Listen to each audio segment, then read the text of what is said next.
vous allez bien. Je suis contente de vous retrouver aujourd'hui pour cette nouvelle vidéo. On va faire le budget prévisionnel pour le mois de septembre. Avant tout, je voudrais souhaiter la bienvenue aux nouveaux abonnés. Donc si ce n'est pas encore fait, abonnez-vous et activez la petite clochette. Merci beaucoup, ça permet de soutenir la chaîne et ça m'encourage à continuer les vidéos. Voilà, merci beaucoup. Donc mois de septembre, on va reprendre la routine habituelle. Qu'est-ce qu'il va y avoir? Rien de bien particulier. Là, on retourne comme voilà, c'était sur le mois de juin. On va voir ça tout de suite.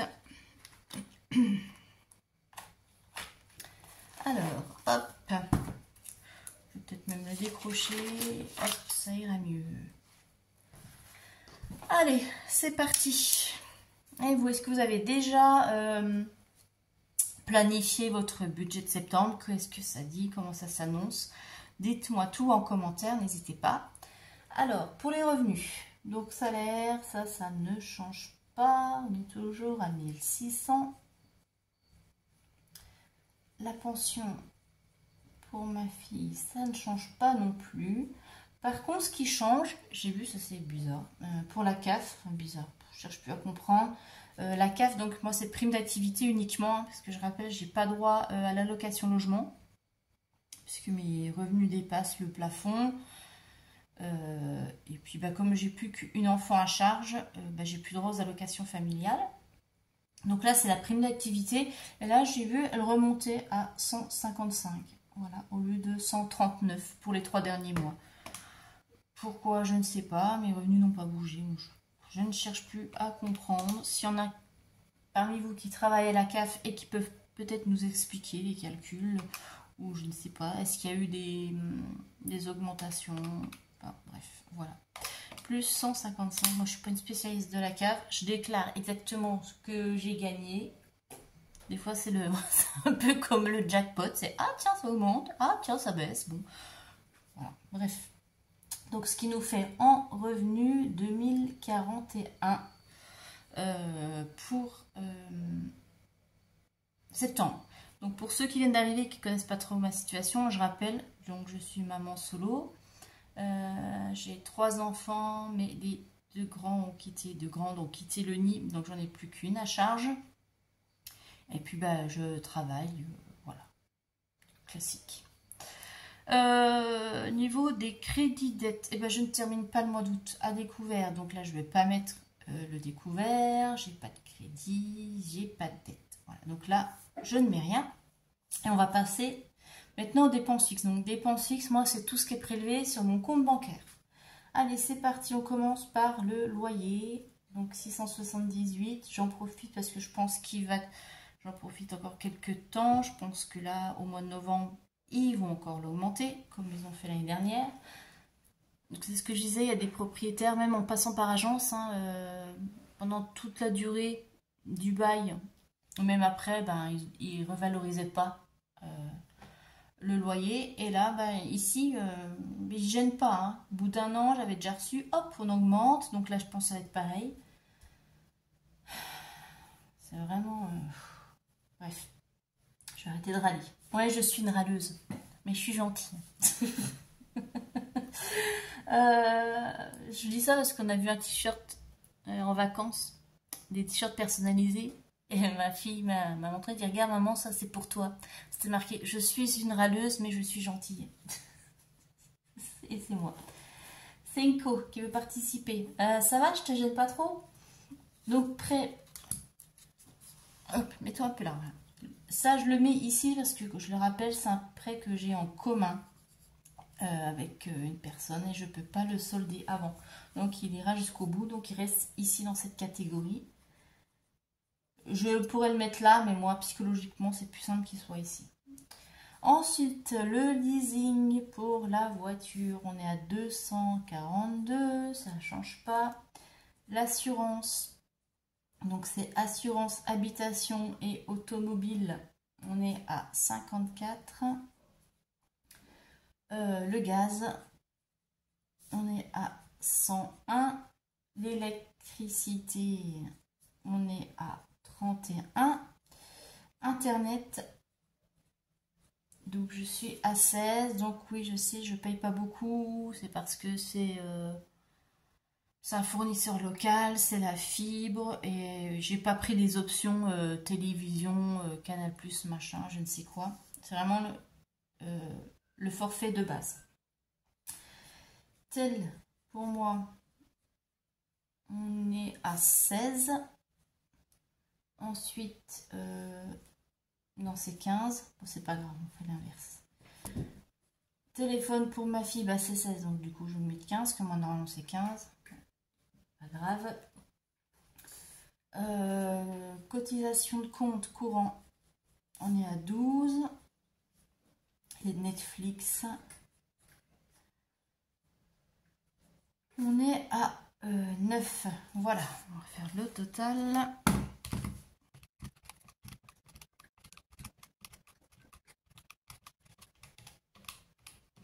Ce qui nous fait 1288 € de charge fixe.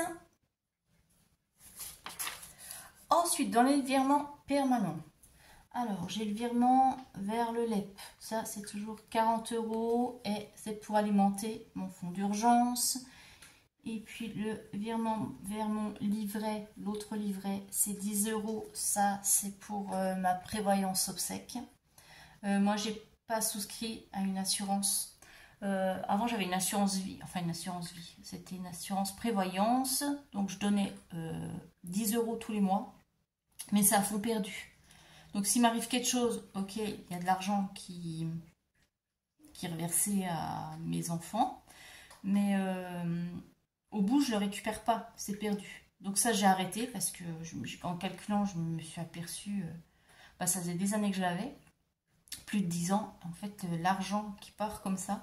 Donc là je préfère mettre 10 ans sur un, 10 ans, 10 € sur un livret tous les mois, comme ça ça va alimenter. Et avec, mes enfants pourront couvrir mes obsèques déjà. Et puis si un peu plus, ça leur fera aussi un petit pécule en plus. Voilà. Sachant que j'ai aussi une prévoyance d'essai avec mon employeur. Donc de toute façon, même s'il m'arrive quelque chose, mes enfants auront quelque chose via cette assurance. Donc ça ne sert à rien de faire des doublons. Il vaut mieux être... voilà. Faire comme ça au moins quand j'ai atteint la somme de 4000 € pour mes obsèques. Bon, d'ici là ça aura peut-être augmenté, mais bon, j'ai encore le temps, hein, j'espère bien pas décéder dans les prochaines années. Enfin bref. Bon, je sais qu'il y en a, ça met mal à l'aise ces sujets, mais il faut en parler, c'est important, et puis il faut prévoir, surtout quand on a des enfants. Quand on est tout seul, bon, on s'en fout. Et voilà, mais bon, quand on a de la famille, moi je veux pas que mes enfants aient à voilà, faire un prêt ou piocher dans leurs économies pour payer mes obsèques. Donc je prévois. Voilà. Donc ce qui nous fait 50 en virement permanent. Et il ne faut pas que ça soit un sujet tabou et mettre mal à l'aise, parce que ça fait partie du cycle de la vie. Et mes enfants savent que j'ai l'argent de côté et j'ai un dossier où tout est prêt avec tous les numéros de contrat, d'assurance, enfin toutes les choses à résilier. Comme ça, le jour où je ne suis plus là, tout est regroupé et savent les démarches à faire, etc. Voilà, donc ça, il faut y penser aussi. Bref, allez. En dépenses variables, qu'est-ce que j'ai pour le mois de septembre? Le carburant, 50. Alors, je ne sais pas si ça sera suffisant, vu que l'essence a augmenté. On verra, ce sera une surprise. Qu'est-ce qu'il y a d'autre? Eh bien, c'est tout. C'est déjà pas mal. Voilà. Maintenant, on passe aux enveloppes. Donc ça, c'est l'argent que je retire pour faire mon fonctionnement pour le mois. Donc, on a déjà les courses. Et là, je repasse à 280 €, puisque j'avais prévu moins pour juillet-août, parce que j'avais le potager. D'ailleurs, je vais répondre à une question. On m'a demandé pour le potager, comment je faisais. Ça serait que je vous parle de mon potager, que j'ai récolté mes tomates, etc. Mais que personne n'a vu d'enveloppe exprès pour le potager et comment je le finançais. Alors, j'ai la chance de travailler dans l'horticulture. Et notre employeur met à notre disposition des jardins, des petits jardins. Et on nous offre aussi, pour les personnes qui ont les jardins, alors c'est pas obligatoire, hein, Et pour les personnes qui ont les jardins, notre employeur nous offre les plants de légumes. Donc voilà, c'est pour ça que bah, c'est tout bénef parce que bah, j'ai pas à les acheter et j'ai juste à récolter. Voilà, donc pour répondre à la question, j'ai cette chance-là. Donc je suis plutôt contente parce que c'est vrai que le prix des plants de tomates, de légumes, hein, ça monte très très vite. Mais après, si on a des bonnes récoltes et qu'on fait de la conserve et tout, honnêtement, ça revient quand même moins cher que de faire les courses. Voilà. Après, tout dépend évidemment comment cultiver. Si vous, voilà, il faut aussi avoir des récupérateurs d'eau pour avoir moins de dépenses d'eau, il faut penser au paillage, etc. Enfin bref, il y a plein de bons bouquins ou de chaînes YouTube là-dessus sur la permaculture et puis pour cultiver moins cher. Enfin moins cher, voilà. Enfin plein d'astuces, plein de choses comme ça. Voilà, donc pour les courses, 280 €, hein, on prend le rythme normal parce que là, au mois de septembre, de toute façon, je pense que je vais plus rien récolter. Ouais, voilà. D'hiver, donc ça c'est mon mini fonds d'urgence pour le mois, donc c'est 20 €. C'est si j'ai des achats imprévus ou pour certaines catégories je n'ai pas assez, je pioche dedans. Loisirs, je prévois 20 €. Je sais pas si on aura besoin ou pas, voilà, bref. Argent de poche, donc ça revient aussi. Et là j'ai diminué par rapport à l'année scolaire précédente, j'étais à 20.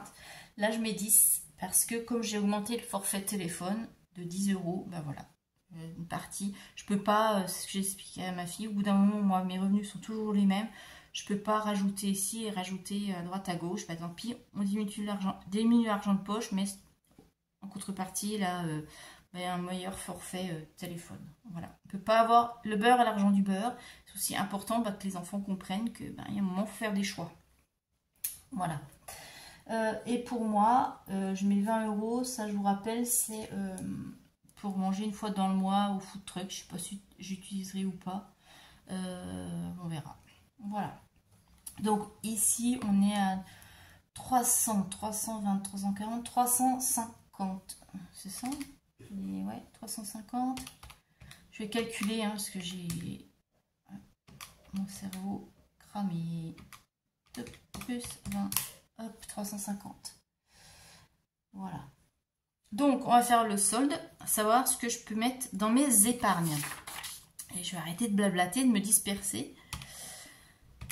2041, moins mes 1288 de charges, moins mes 50 de virement, moins les 50 de carburant, moins mes 350, ce qui nous fait 303. Donc, j'ai 300 € à répartir dans mes épargnes. Donc, comme d'habitude, on va commencer par le train.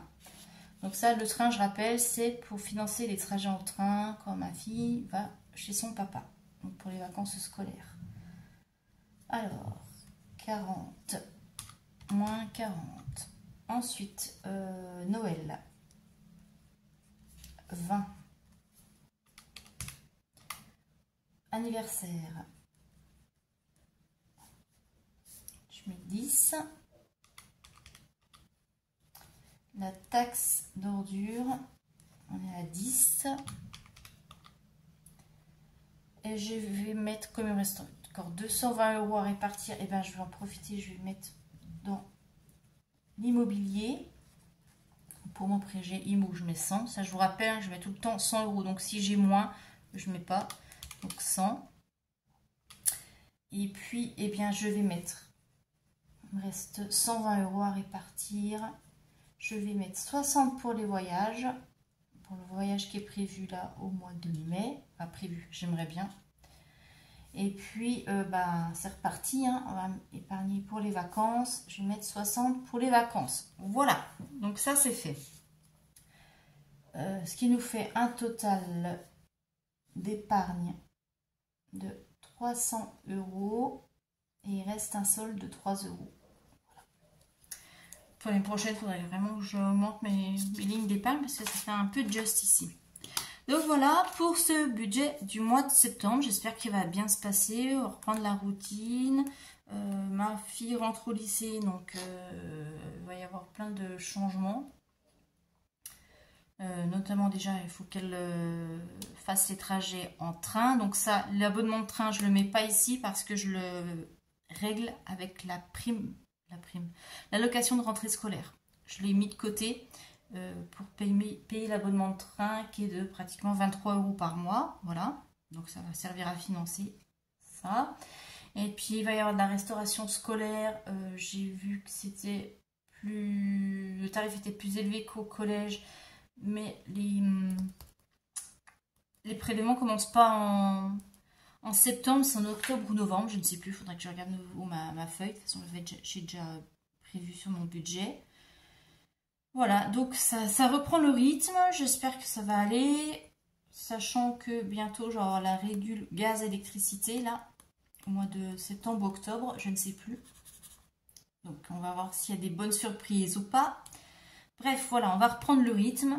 Vous savez comme c'est, hein, de toute façon, il faut bien une semaine, 15 jours au mois de septembre pour se réadapter.